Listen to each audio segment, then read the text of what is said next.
Hi everyone, Brian Pollack here with the Duke Chronicle. Welcome to this week's edition of Sportswrap, where we recap everything Duke sports from the past week. We'll start off with the women's soccer team. Big weekend for them. They beat Stanford in penalty kicks Friday night to advance to the Final Four. The Blue Devils, ranked third in their region, upended Stanford, the top-seeded team in the region.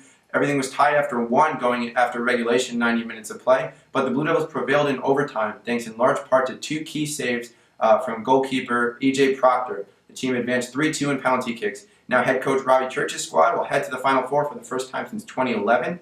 They will head to Cary, North Carolina Friday night for a date with the defending national champion Florida State Seminoles as they look to secure their spot in the national championship game.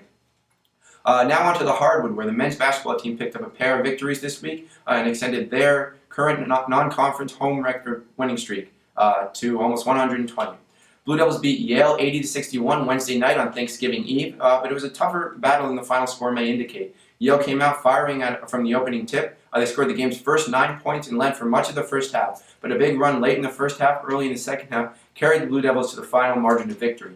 Freshman Brandon Ingram was huge in the win. He came off the bench, notching 15 points and 5 rebounds.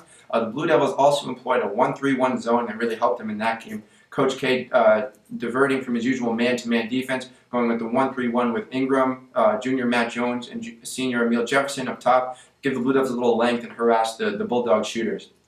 Duke was right back at it Sunday, beating Utah State 85-52 Sunday afternoon at Cameron Indoor Stadium.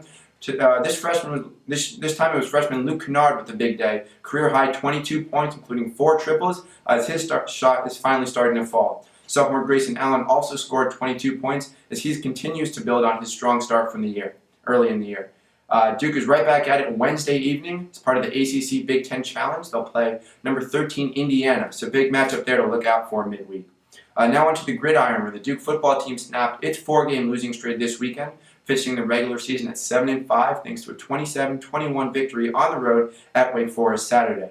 The defense did its part, forcing 3 Demon Deacon turnovers, and the offense held up its end of the bargain, not committing a single turnover. Senior Max McCaffrey closed out his Duke regular season career in style, hauling in 2 touchdown passes from quarterback Thomas Sirk, who himself accounted for more than 330 yards of total offense. Now David Cutcliffe and the rest of the team will have to wait till next Sunday until their bowl opponent is announced, having already clinched bowl eligibility 4 weeks ago after their 4-overtime victory at Virginia Tech. The women's basketball team had quite the Thanksgiving break, traveling all the way down to Cancun, Mexico for the Cancun Challenge. Duke emerged as the tournament champions after 3 victories against Idaho, Iowa State, and Texas State Saturday in the championship game. Freshman point guard Angela Salvadores is finally turning the corner for Duke. After being held out of much of early season action thanks to a heavy workload over the summer, the highly talented point guard got her first 3 starts of her career in Cancun this week. She proved more than up to the test, guiding the Blue Devils to a pair of double-digit victories and a 6-point victory against Idaho in the tournament opener Thursday.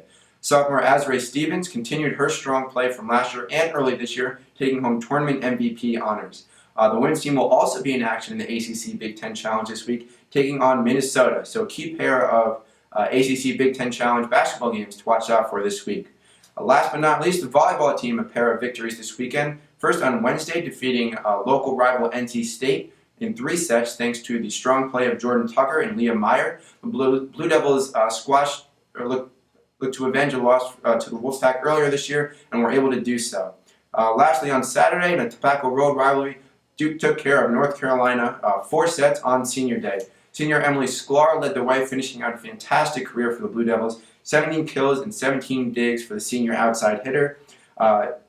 The win prevented the Tar Heels from sharing the ACC regular season title, so a nice win there for the Blue Devils, avenging as well a loss to Chapel Hill earlier in the season in October. So Blue Devils were able to get even there.